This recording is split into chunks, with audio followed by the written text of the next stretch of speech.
Permisi Kak.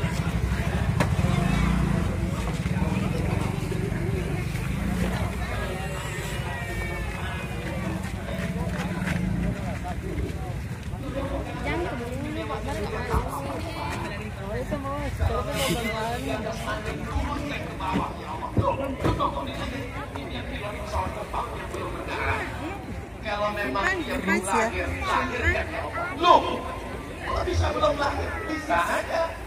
Kita masih tunggu selanjutnya. Nanti saya kasih. Mudah-mudahan semua akan bertemu dengan rencana Allah yang indah pada masanya. So sweet my baby. Saya sudah kawal dia dari semester 1 Pak Ustadz. Setiap ada makalah saya nuliskan. Tiba-tiba Pak Ustadz, waktu KKN saya ngawal supaya tidak terjadi kecelakaan. Begitu selesai wisuda, dia dijodohkan Pak Ustadz. Kenapa kau merasa suudzon dengan rencana Allah? Allah ingin menjadikan kau punya istri lebih cantik, lebih putih, lebih solihah, lebih baik daripada yang kau rencanakan. Rencana Allah jauh lebih indah daripada rencana. Betul? Jomblo-jomblo sudah kubangkitkan semangat. Kalau kalian masih down juga, ingat pantai Macini luas. Takutnya kau terjun lah kau. Bangkitkan semangat. Betul? Betul. Saya ketemu di beberapa tempat. Ustaz Somad, tolong doakan jodoh saya ya Pak Ustaz. Kenapa kau belum menikah? Cepat menikah. Kalau tidak nanti udah menikahi silap lihat kamu. Tapi saya nggak berani menghadapinya Pak Ustaz. Menghadapi siapa? Calon mertua Pak Ustaz. Bawalah Pak Kiai, bawa Pak Ustaz, bawa. Kalau Ustaz yang mendampingi saya menemui calon mertua boleh. Jangan saya kau bawa, nanti saya diterima. Ustaz Somad itu pede ya, so hebat.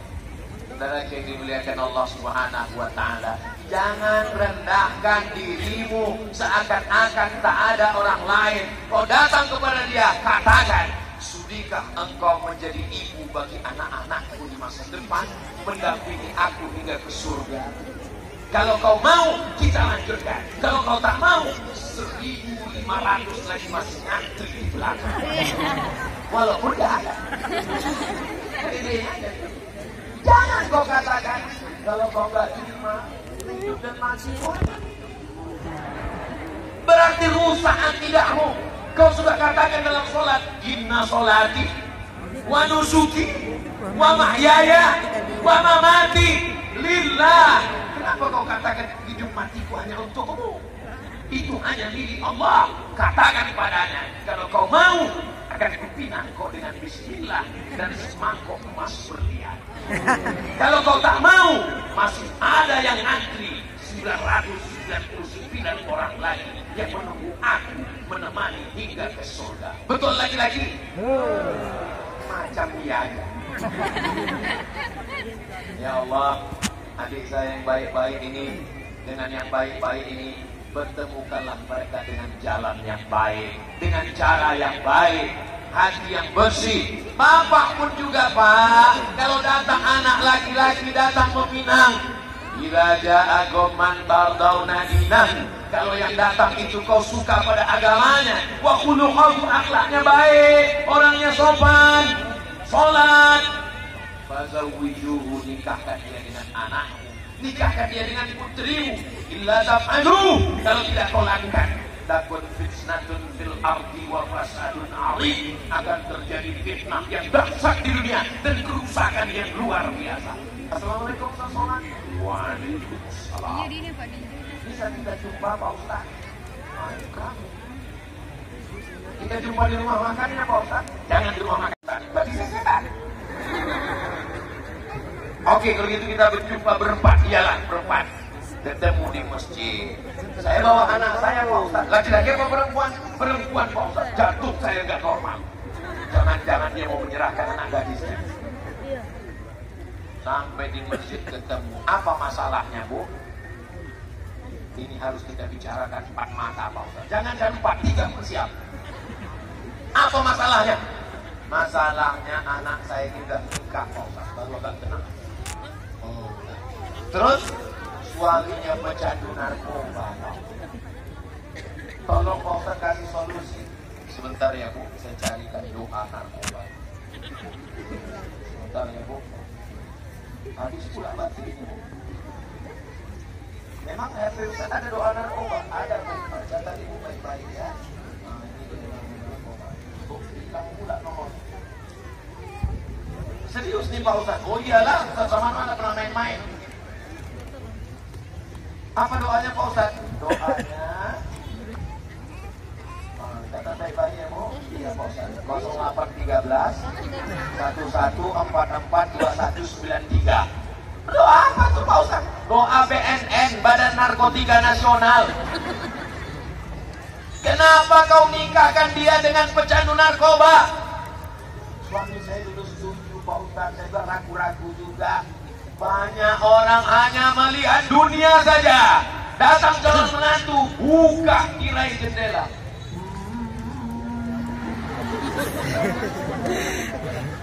Inilah dia hasil istiqoroh kita dari malam, Mak. Mobilnya mewah. Memang inilah yang nampak tadi malam. Hitam metalik memang. Rupanya setelah menikah anak seminggu pulang berurai air mata. Mama, kenapa kau menangis makin kuat? Mama, kenapa rentan? Dimuliakan Allah Subhanahu wa Ta'ala. Hai ibu-ibu, hai adik-adik, hai kakak-kakak, hai bapak-bapak, kalau kalian mau mencari menantu yang akan menjadi pemimpin imam masa depan anak cucu kalian, laki-lakinya ada di stadion lapangan sepak bola Mancing. Hai adik-adik anak muda sekalian, kalian sudah pun iklankan. Gak ada salah lagi. Sekarang kita bahas masalah bagaimana supaya mahar ini turun rendah ya. Tenang. Mereka tidak mau terima kalian. Sekarang bagaimana mahar ini kita turunkan sedikit. Ketika Nabi Sallallahu Alaihi Wasallam sedang menyampaikan tausiah, dengar baik-baik, bisa kalian rekam kirim ke calon mertua. Nabi sedang menyampaikan tausiah, tiba-tiba berdiri seorang perempuan. Apa kata si perempuan?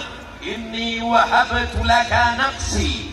Kalau bahasa Mandarnya, I give myself for you. Kuberikan diriku padamu ya Rasulullah. Alhamdulillah saya sampai sekarang belum pernah ada perempuan berdiri dan mengatakan diriku padamu. Andai ada pingsan saya langsung. Andai tak pingsan pun saya pura-pura pingsan. Daripada saya pulang gak bisa keluar lagi. Lagi ceramah. Nabi terus tausiah, Nabi terus ceramah. Perempuan itu berdiri. Akhirnya berdiri seorang laki-laki. Apa kata dia? Ya Rasulullah, kalau kau gak mau, ya kelakuannya. Kamu serius mau sama dia? Iya ya Rasulullah. Iltamis walau khataman min hadid. Pulang ke rumah, cari. Walaupun ada cincin terbuat dari besi, bawa kemari jadi maharnya. Pulang dia ke rumah, cari. Gak ada cincin dari besi. Ini sudah istiqnah.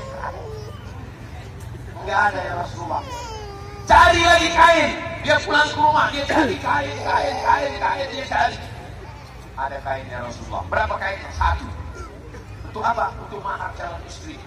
Nanti kalau istri mau pakai kain, kau pakai apa? Dia pun terdiam. Suasana bunyi. Lalu kemudian Rasul dia malu, dia mundur. Saat dia malu mau pergi dipanggil Rasulullah. Tahan. Kalau bahasa kampung saya, come here. Lalu Nabi menikahkan dia di majelis itu. Apa kata Nabi? Zawwajtukaha bima ma'aka minal Qur'an. Kunikahkan engkau dengan dia dengan mahar mengajarkan Al-Qur'an. Inilah yang paling afdal. Hai bapak, hai ibu, kalian nikahkan dengan anak-anak lajang ini dengan mahar mengajarkan Al-Qur'an. Kalian sudah mengiklankan, mahar sudah diturunkan, gak laku juga, gak salah lagi. Saudara yang dimuliakan Allah Subhanahu wa Ta'ala, betapa indahnya ketika jam 2 malam ibu tiba-tiba mendengar suara jam 2 malam Bismillahirrahmanirrahim. Wa ma Muhammadun illa rasul qad khalat min qablihi rusul. Cepat sekali orang masjid menghidupkan suara nyanyi. Masa udah jam 2 dia sudah hidupkan? Pak, itu bukan suara masjid. Terus menantu kita di sebelah sedang mengajarkan anak kita. Begitu mereka, Pak, bukan seperti kamu. Dan sejak nikah sampai sekarang kalau nggak siram air satu gayung kalau nggak sholat subuh. Pelan-pelan mereka mendekat ke pintu kamar, anaknya menengok mengintip. Rupanya memang betul TV belum mati. Saudara yang dimuliakan Allah Subhanahu wa taala, mendapatkan imam-imam yang badannya bersih, pikirannya bersih, hatinya suci dan bersih insyaallah. Kalau dia PNS, PNS-nya mengabdikan hidupnya untuk agama Allah, untuk apa nama tempat kita? Untuk Majene. Ustaz kok lupa terus dengan Majene? Saya ingat ngetes jamaah. Mereka ingat apa enggak? Kalau pegawai PNS, kalau pegawai BUMN swasta, kalau perkebunan, kalau nelayan, hatinya bersih, tidak ada santet, tidak ada hasud, tidak ada hasad, maka negeri ini akan tenang, adem, ayem, tenteram, kenyang, terang benderang dengan cahaya Al-Quran insyaallah. Amin ya Rabbal. Bagaimana caranya biar hati ini bersih Pak Ustaz? Doakan orang yang dapat nikmat itu di tengah tahajud, tengah malam. Bayangkan wajahnya, ya Allah, ini temanku satu kantor, mobilnya baru, sakit kali hati. Ya Allah, temanku sebelah rumah ini, rumahnya rehab terus tahun lalu lantai 2, sekarang lantai 3. Tahu lantai berapa lagi dia bangun rumah atau bangun mall, ini gak jelas juga ini, ya Allah. Mudah-mudahan Allah membersihkan hati kita insyaallah. Ustaz Somad masih ada iri hati, masih ada hasad dan saya masih manusia. Darah berhembus, dihembuskan oleh paru-paru, darah masih mengalir, didetakkan oleh jantung.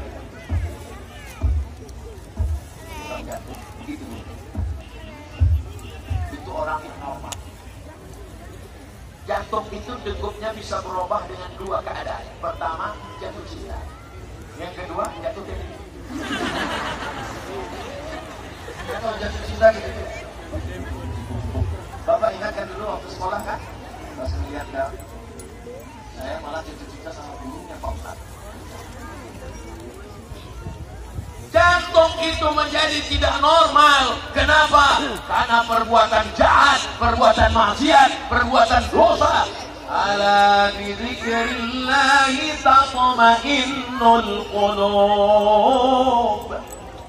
Dengan banyak berzikir mengingat Allah, maka hati menjadi tenang. Kau atas pas undangan kau atas. Lihat orang pakai mobil baru. Lihat orang pakai cincin baru. Allahu Akbar. Subhanallah. Walhamdulillah wa la ilaha illallah wallahu akbar wa la haula wa la quwwata illa billahil aliyyil azim. Subhanallah walhamdulillah wa la ilaha illallah wallahu akbar wa la haula wa la quwwata illa billahil aliyyil azim. Jadi cara membersihkan hati ini ada kerat-keratnya, ada karat-karatnya, ada kotorannya, dibersihkan dengan si iman nafi'an wa wafirni amalan salihan ya Rasulullah salamun alaik ya Rafi'an أطفى ثياتي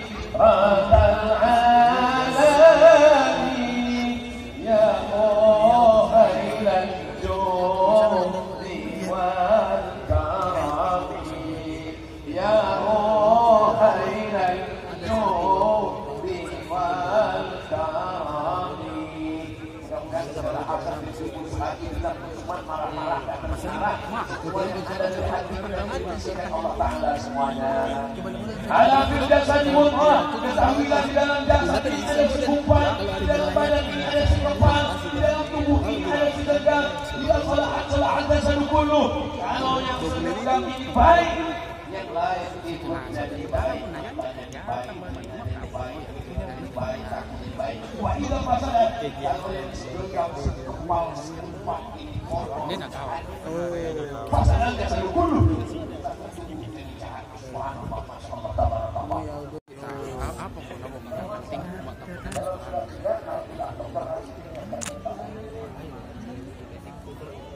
Astaghfirullah ya terima selama jantung berdegup, selama jantung berdetak, kapan setan berhenti menggoda?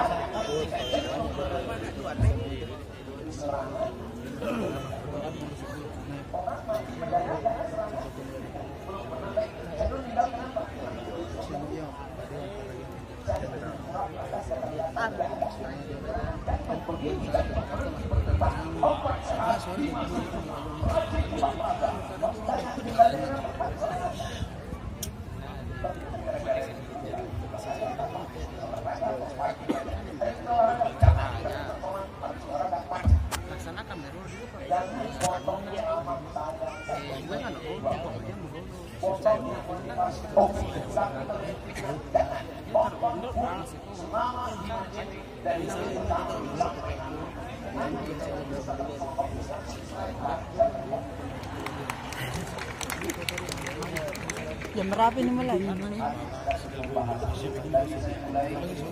Hah? Lama sudah.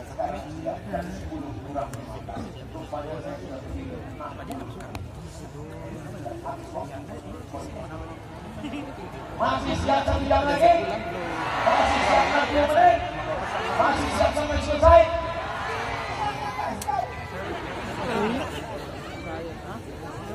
Kedua, satu lantai. Tekad kita apa? Untuk menjaga ini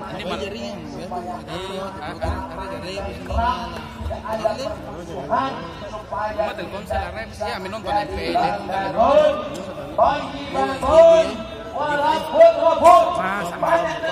Masa nakal artinya kira-kira